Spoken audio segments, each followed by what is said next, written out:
premier désir, était de devenir architecte. Et j'étais très petite et on s'était lié à une histoire personnelle. Et j'avais adoré un atelier d'architecture et donc j'ai fréquenté comme ça un peu des architectes. Et c'est un ami architecte qui m'a dit je vais te montrer tous les aspects désagréables de la profession. Je m'en souviens très bien. Donc il m'a fait visiter son atelier. Et il y avait une pièce avec des armoires. Et il y avait plein de classeurs. Et c'était toutes les normes réglementaires législatives à respecter. Il m'a dit, tu vois, ça c'est tout l'aspect contraignant du métier. Et qu'est-ce que j'ai fait? J'ai choisi l'aspect le plus contraignant du métier d'architecte, c'est-à-dire l'étude de la loi. J'ai fait des longues études de droit. Et au cours de mes études de droit, donc j'ai fait mes études à Strasbourg, j'étais passionnée de théâtre et j'ai commencé à travailler pour l'école du théâtre du TNS, du Théâtre National de Strasbourg. Donc j'ai commencé à prendre en photo des apprentis comédiens. C'était une très très bonne école. Et puis donc c'est au cours de mes études de droit que j'ai commencé à faire de la photo de façon plus intensive. Et puis là j'ai décidé que je deviendrais photographe. Donc comme j'avais fait de longues études avant, j'ai pas fait une école de photographie, mais je suis allée voir Jean Roussieff à Paris qui m'a conseillé de faire une formation en technique ancienne du noir et blanc et de la prise de vue auprès d'un couple célèbre qui s'appelait, parce que je crois qu'ils sont tous les deux décédés maintenant, Claudine et Jean-Pierre Sudre, qui ont formé beaucoup de photographes, mais qui étaient installés dans une très belle région, à Lacoste, dans le Luberon. Cette exposition, le thème que j'ai retenu, c'était autour du portrait. Et qu'est-ce que c'est le portrait? Parce que en fait, le portrait, c'est ma passion. Je ne fais pas que des portraits, mais c'est vraiment, on va dire, le cœur de mon métier. J'aime pas parler de métier parce que c'est au-delà d'un métier. C'est vraiment ma raison d'être, ma raison de vivre, cette façon de travailler, de faire des portraits. Et là, donc, cette exposition, elle rassemble en fait 30 ans de mon activité. Il y a mes premiers portraits, notamment celui qui est derrière moi, là, celui de Philippe Solers, de 1994. On pourrait dire que c'est un des premiers portraits d'une façon vraiment professionnelle à mon arrivée à Paris que j'ai fait. C'est une autocommande. Donc, il y a plein de raisons parce que j'arrêtais pas de le croiser, parce que j'habitais, je ne savais pas, mais assez proche de lui. Et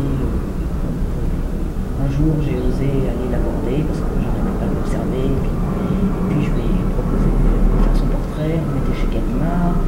Il est très cabotin et je voulais en même temps faire un peu un portrait original. Donc ça, c'est un des premiers portraits que j'ai fait. Donc dans ce que j'ai choisi de montrer, il y a des portraits d'écrivains, puisque je travaille beaucoup autour des écrivains, de philosophes. Et avec ça, j'ai souhaité exposer les portraits des danseurs en situation de handicap, donc dans la pièce, extrait de la pièce Boy Boys. Puis, cette exposition n'existerait pas sans les photos des lycéens de première FDMG que j'ai faites au cours de 2 ateliers.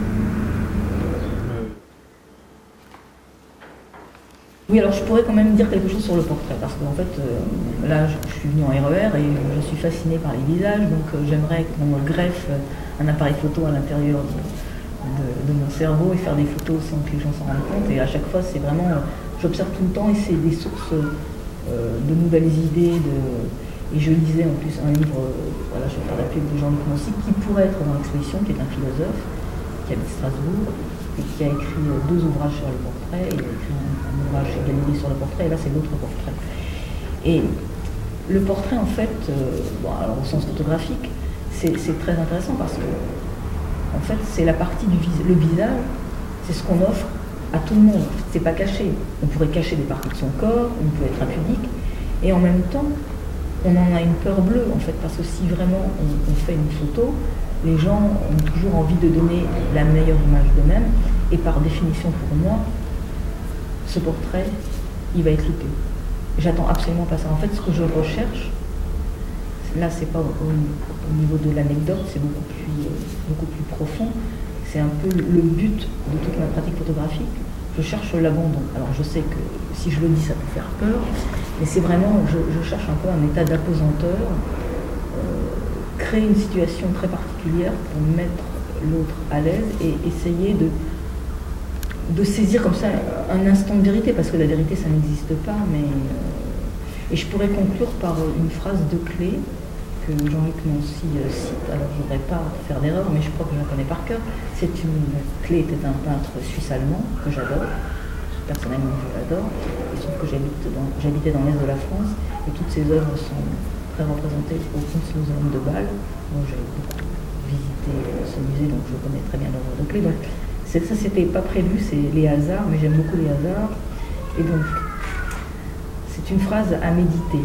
Donc, Klee dit cette fameuse formule: Kunst gibt nicht das Sichtbare wieder, sondern Kunst macht sichtbar.